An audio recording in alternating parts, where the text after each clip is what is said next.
সকলকে ওয়েলকাম জানাচ্ছি কুকিং ব্লগের আরেকটি রেসিপিতে। চিংড়ি মাছের ঝাল ভুনার রেসিপিটি সম্পূর্ণ দেখার অনুরোধ রইল। তো চলুন রেসিপিটি শুরু করা যাক।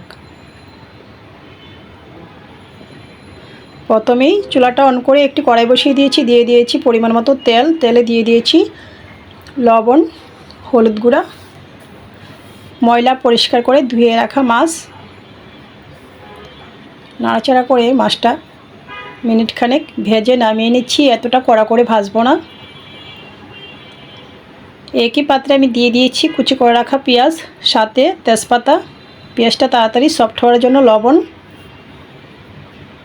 পেঁয়াজটা খানিকটা বাজে হওয়ার পর দিয়ে দিয়েছি 2 চামচ পরিমাণ ছোটো চামচে পেঁয়াজ বাটা, অল্প পরিমাণে রসুন বাটা। তো এটা অপশনাল, রসুনটা কেউ পছন্দ করলে অ্যাড করবেন, নয়তো নয়। আবারও নাড়াচাড়া করে নিয়েছি।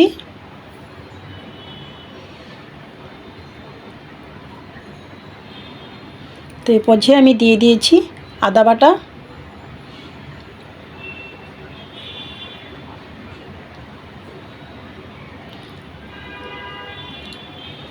মশলা কষানোর জন্য দিয়ে দিয়েছি জল, দিয়ে দিয়েছি পরিমাণ মতো হলুদ গুঁড়া,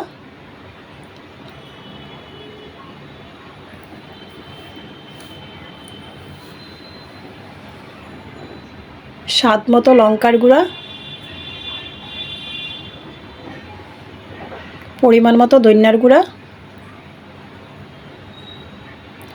জিরার গুঁড়া।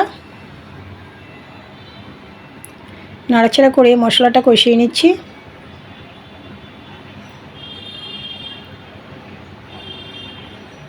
এরপর যে আমি দিয়ে দিয়েছি স্বাদ মতো কাঁচা লঙ্কা, আবারও নাড়াচাড়া করে নিয়েছি।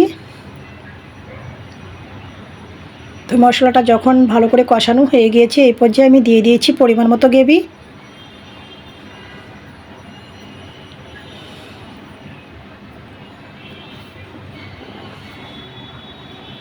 ভেজে রাখা চিংড়ি মাছ, ঢাকনাটা দিয়ে দিয়েছি। ফিরে আসছি 3 থেকে 4 মিনিট পর। ঢাকনাটা নামিয়ে নাড়াচাড়া করে নিচ্ছি।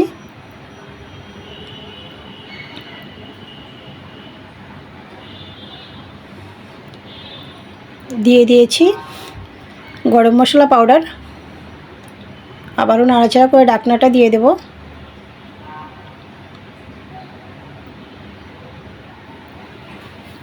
তো মিনিট 2 পর ঢাকনাটা নামিয়ে নিয়েছি। তো রান্নাটা আমার রেডি হয়ে গেছে। তো সাদা ভাত কিংবা পোলাওর সাথে পরিবেশন করতে পারেন। রেসিপিটি ভালো লাগলে আমার ফেসবুক পেজটা ফলো, ইউটিউব চ্যানেলটা সাবস্ক্রাইব করবেন, সাথেই থাকবেন। সকলকে ধন্যবাদ।